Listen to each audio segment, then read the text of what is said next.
जय हिंद, वंदे मातरम। दोस्तों, आज हम एक ऐसी टॉपिक लेकर आए हैं जो हमेशा के लिए सिर दर्द बना रहता है, लेकिन आज आपको ऐसे इजीली वे में समझाऊंगा कि आप इसको आराम से पहचान लेंगे कि एक सेंटेंस में क्लास का पार्ट कौन होता है और फ्रेज़ का पार्ट कौन होता है।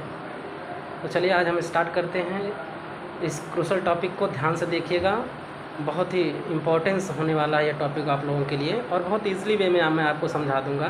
तो आज की टॉपिक है clause and phrase. Clause and phrase, ठीक है ना।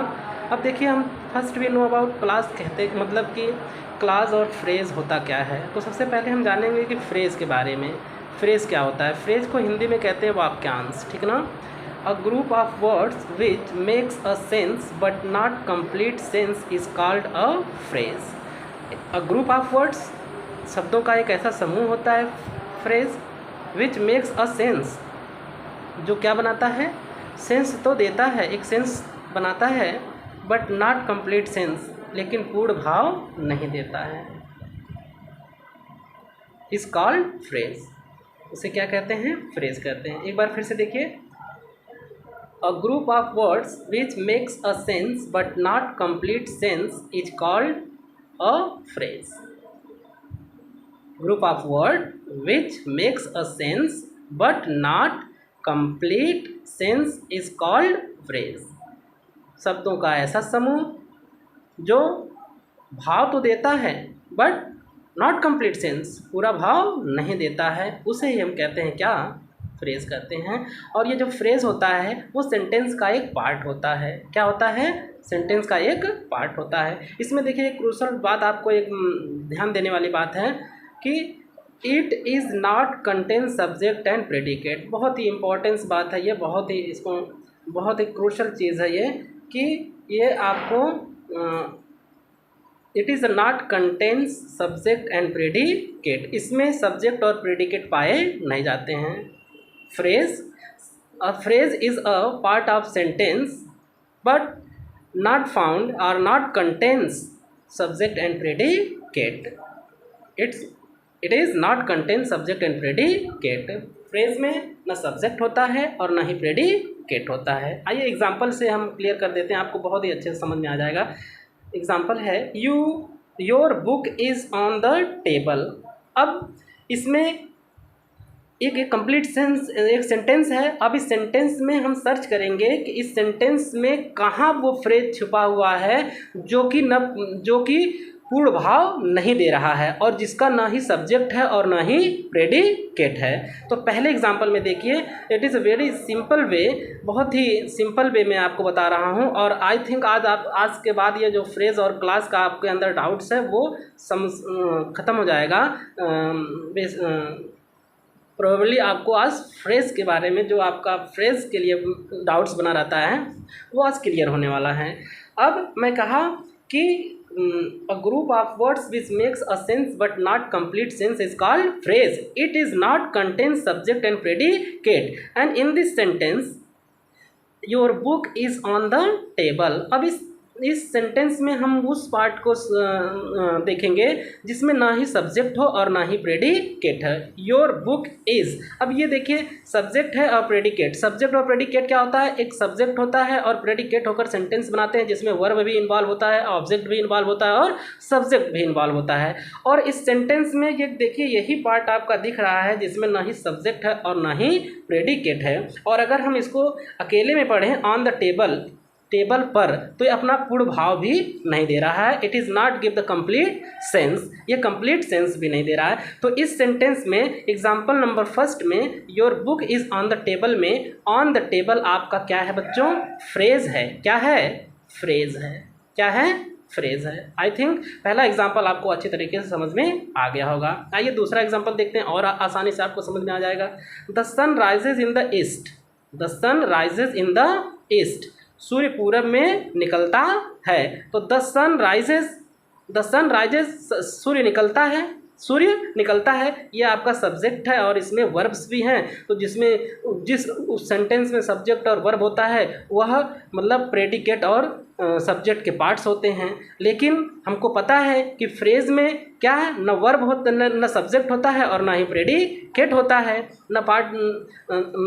तो आइए देखते हैं, इसमें सर्च करते हैं। इसमें आपको मिलेगा इन द ईस्ट, पूरब में, पूरब में। अगर इस पूरे सेंटेंस में हम इस पार्ट को देखते हैं तो यही अपना पूर्ण भाव, अगर इसको हम अकेले में लेते हैं तो ये अपना पूर्ण भाव नहीं देगा, ये अपना पूर्ण भाव देने के लिए इस पर निर्भर है। तो हम अभी उसको नहीं जानेंगे, उसको हम क्लास जब पढ़ेंगे तब जानेंगे।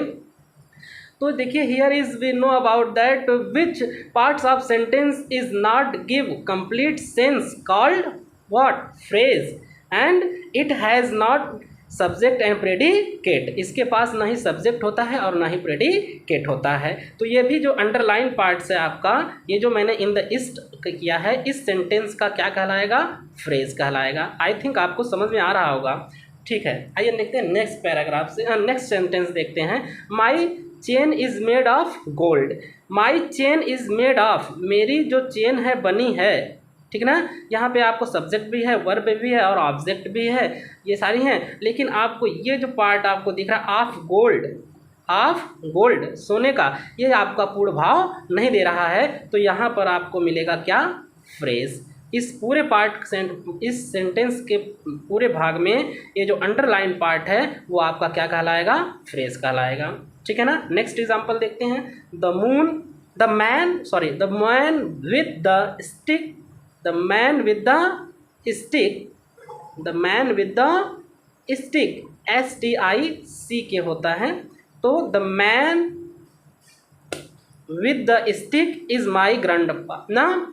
अब इस सेंटेंस में हम देखेंगे कि द मैन, आदमी, ठीक ना, इज माई ग्रैंडपा। अब ये पार्ट लेंगे पूरा और ये पार्ट लेंगे तो एक सेंटेंस है जिसमें सब्जेक्ट और प्रेडिकेट पाया जाता है। और यहाँ से अगर हम देखें तो अगर इसको हम अलग करते हैं, सेंटेंस के इस पार्ट को अलग करते हैं, तो यही आपका पूर्ण भाव, पूर्ण सेंस नहीं देगा, कंप्लीट सेंस नहीं देगा। तो इस सेंटेंस में जो ये पार्ट है ये आपका क्या है, फ्रेज है। क्या है, फ्रेज है। आई थिंक ये भी आपको समझ में आ गया होगा। फिर नेक्स्ट सेंटेंस देखते हैं। He has finished his journey before the sunset. He has finished his journey, यहाँ तक तो उसने अपनी यात्रा समाप्त कर लिया। और बिफोर द सनसेट को अगर हम अंडरलाइन करते हैं इस सेंटेंस में तो यही पार्ट आपका क्या हो जाएगा, फ्रेज। क्योंकि अगर हम इसको अलग करते हैं, अब इतने पार्ट्स को हम अलग करते हैं तो ये पूरा सेंस देगा अपना, और इसको अगर हम अलग कर देते हैं तो ये पूरा सेंस नहीं देगा। तो हम जानते हैं कि which part of sentence is not complete, which not give the complete sense called phrase. It has not contain subject and predicate. इसके पास सब्जेक्ट और प्रेडिकेट नहीं होता है। तो आई थिंक आपको ये बहुत अच्छी तरीके से समझ में आ गया होगा। आइए देखते हैं नेक्स्ट। अब इसमें क्या है, देखिए, अब यहाँ पे हम देख सकते हैं, बहुत आसानी से आपने समझा कि यहाँ पे your book is on the table और अंडरलाइन जितने भी पार्ट्स हैं आपके फ्रेज हैं। बस फ्रेज में आपको करना क्या है, फ्रेज में ना ही आपके सब्जेक्ट होते हैं और ना ही आपके प्रेडिकेट होते हैं। ठीक है ना। अब we can say that above underline words are phrase. अब हम कह सकते हैं कि जितने भी आपके एग्जाम्पल ऊपर दिए गए हैं, जितने भी अंडरलाइंड वर्ड्स हैं, जितने भी अंडरलाइन पार्ट हैं, वो आपके क्या कहलाए, फ्रेज कहलाए। दोस्तों आई थिंक आपको बहुत अच्छे तरीके से समझ में आ गया होगा। ठीक है ना। आइए देखते हैं। अब there are 3 types of phrase. Phrase के कितने टाइप्स होते हैं, 3 टाइप्स होते हैं। How many types of phrase, there are 3 types of phrase. पहला आपका होता है नाउन फ्रेज और एडजेक्टिव फ्रेज और एडवर्ब फ्रेज। ठीक है ना। तो फ्रेज क्या होता है, आपने जाना कि a phrase group of words which makes a sense but not complete sense is called phrase.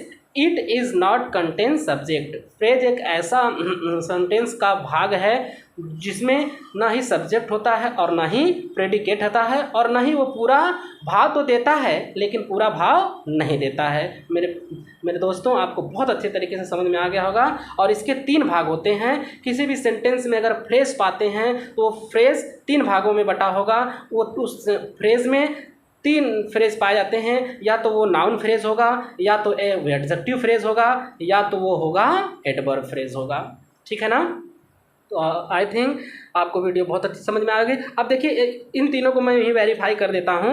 यहाँ पे देखिए जैसा कि आप लोग जानते हैं कि नाउन फ्रेज क्या होता है, नाउन क्या होता है। अब यहाँ देखिए ऑन द टेबल, इसमें एक किसी वस्तु की बात की गई है, तो हम जानते हैं कि नाउन किधर इंडिकेट करता है, या तो प्लेस की तरफ इंडिकेट करता है, या तो थिंग्स की तरफ इंडिकेट करता है, या तो पर्सन की तरफ इंडिकेट करता है। ठीक है ना। तो इसमें थिंग्स की तरफ इंडिकेट किया है, तो ये जो पार्ट हमारा होगा बच्चों, ये आपका क्या हो जाएगा, नाउन फ्रेज। इसमें अगर ये अंडरलाइन पार्ट्स अगर कोई पूछता है कि ये इस अंडरलाइन में कौन सा फ्रेज है, तो आप कहेंगे नाउन फ्रेज। दूसरा देखिए इन द ईस्ट, ये आपको जगह के बारे में बताता है, तब भी आप कहेंगे कि जब नाउन को जानते हैं, या तो स्थान के बारे में बताता है, या तो पर्सन के बारे में बताता है, या तो थिंग्स के बारे में बताता है। इसमें स्थान के बारे में बताया है, तो ये अनडाउटली ये भी आपका क्या होगा, नाउन फ्रेज ही होगा। ठीक है ना। नेक्स्ट देखते हैं इसमें कौन सा फ्रेज है। इसमें देखिए of gold, of gold, gold भी क्या है, एक नाउन है, तो इसमें भी क्या है, अनडाउटली आपका नाउन फ्रेज ही होगा। अब यहाँ पे देखिए the man with the sticks, अब देखिए विद द स्टिक, अब इसको कह रहा है कि द मैन आदमी था, इज माई ग्रैंडपा, जो मेरे ग्रैंडपा हैं वो क्या है, विद द स्टिक, मतलब वो छड़ी के साथ हैं। उनकी विशेषता बताई जा रही है कि किसके साथ हैं, किसके साथ हैं, तो किसके साथ हैं, स्टिक के साथ। तो प्यारे दोस्तों ये आपका क्या हो जाएगा, एडजेक्टिव फ्रेज। क्या हो जाएगा, जब आदमी की, जब पर्सन की विशेषता बताई जाती है, जब नाउन की विशेषता बताई जाती है, तो आपकी एडजेक्टिव कहलाता है। तो आपका ये आसानी से क्या हो जाएगा, एडजेक्टिव फ्रेज हो जाएगा। आई थिंक आपको समझ में आ गया होगा। नेक्स्ट एग्जांपल में देखते हैं कौन सा फ्रेज आपको मिलता है। He has finished his journey before the sunset. ठीक है ना।